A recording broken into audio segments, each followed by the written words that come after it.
네, 최근 부동산 기사를 보다 보면 집값이 상승세인지 하락세인지 판단이 잘 안 섭니다. 집값 통계가 기관마다 상반되기 때문인데요. 뭘 믿어야 할지 경제부 김혜나 기자와 따져보겠습니다. 자, 김 기자, 기관마다 집값이 어떻게 다른지부터 한번 먼저 살펴봐야 할 것 같습니다.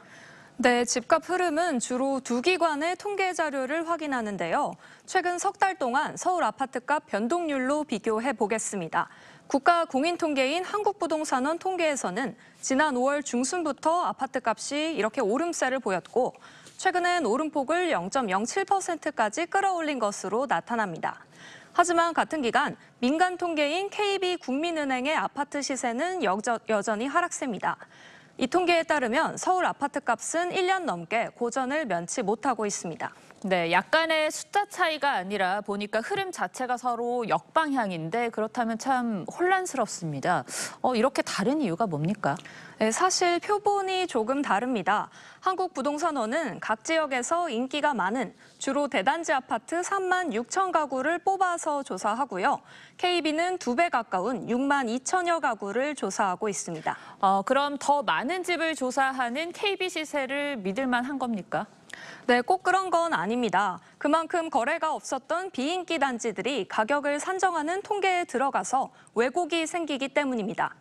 또 두 기관 모두 실거래가를 반영하긴 하지만 한국부동산원은 전문 시세조사원을 두는 반면 KB국민은행은 지역 중개업소가 모니터링한 금액이 반영되기 때문에 중개업자 주관이 개입될 가능성이 조금 더 큽니다. 네. 가격을 크게 낮춘 급매물이 있는데 중개업소가 정상 가격이 아니라고 봐서 입력하지 않으면 반영되지 않는 거죠. 그렇다면 부동산원은 표본은 조금 더 적지만 실거래가와 더 가깝다고 볼 수 있는 겁니까? 네, 대체로 한국부동산원 통계가 실거래가 반영 비율이 높고 시장에 더 민감하게 반응한다고 알려져 있지만 그만큼 한계도 있습니다. 부동산원은 국토부 산하기관인 만큼 정부 입김에서 완전히 자유롭지는 않기 때문입니다. 예. 실제로 감사원은 지난 정부 시절에 정부와 한국부동산원이 고의로 집값 오름세를 실제보다 낮아 보이도록 통계를 조작했다고 보고 있습니다.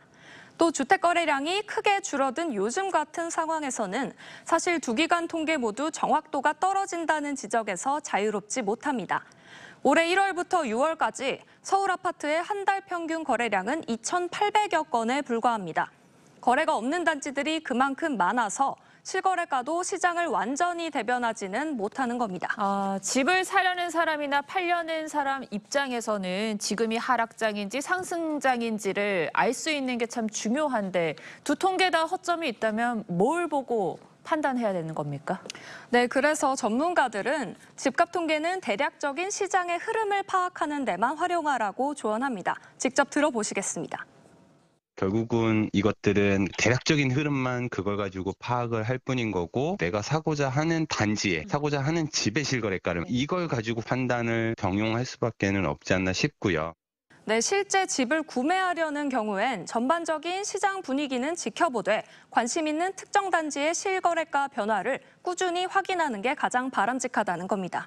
네, 실수요자도 직접 발품을 팔아야겠지만 각 업체들도 정확도를 높이려는 노력이 필요해 보입니다. 그래야 올바른 정책도 나올 수 있는 거니까요. 네, 김 기자 잘 들었습니다.